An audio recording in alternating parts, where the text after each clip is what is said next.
પતિ પત્નીની 10 વાતો જીવનમાં ઉતારવા જેવી. એકબીજાને સમજાવવાની ટેવ પાડો.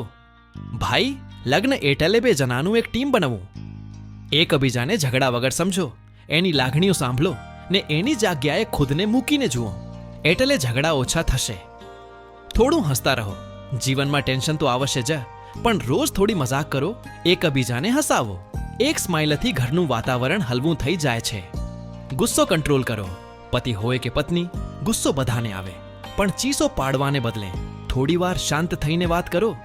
ગુસ્સામાં બોલેલી વાત દિલ પર લાગી જાય છે. સાથે ટાઈમ પાસાર કરો. રોજાના ધમધમાટમાં ભૂલાઈ ન જાઓ. સાથે ચા પીઓ, ફરવા જાઓ કે બેસીને ગપ્પા મારો. આ નાની વાતો રિશ્તો મજબૂત રાખે. એકબીજાને સ્પેસ આપો. પ્રેમ કરો, પણ એટલું નહીં કે એકબીજાને દબાઈ જવાય. પતિને દોસ્તો સાથે ટાઈમ જોઈએ. પત્નીને પોતાની હોબી માટે થોડી આઝાદી બધાને ગમે. ખોટ બતાવતા રહો. નાની નાની ભૂલો થાય તો એકબીજાને પ્રેમથી સમજાવો. જેમ કે, ભાઈ, રોજ લેટ થાય છે, થોડું જલ્દી ઉઠો, એનાથી સુધારો થાય છે. પૈસાની વાત સાફ રાખો. ઘર ચલાવવા પૈસા જરૂરી છે. બજેટ બનાવો. ખર્ચની વાત સાથે કરો ને એકબીજા પાસેથી કની ન છુપાવો, એટલે ઝઘડા ઓછા થશે. સપના શેર કરો.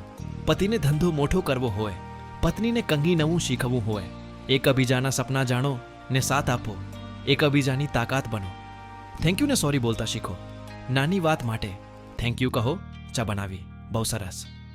ને ભૂલ થાય તો સોરી બોલી દો. આ નાની વાતો રિશ્તામાં મીઠાશ લાવે. ખરાબ ટાઈમમાં સાથે ઊભા રહો. જીવનમાં ઉતાર ચઢાવ આવે. પૈસાની તંગી હોય, બીમારી હોય કે કોઈ મુશ્કેલી, એકબીજાનો હાથ ન છોડો. એ જ ખરો પ્રેમ છે. આ 10 વાતો છે ભાઈ, જે પતિ પત્નીએ જીવનમાં ઉતારવી જોઈએ. એનાથી ઘરમાં શાંતિ રહે ને સંબંધ મજબૂત થાય.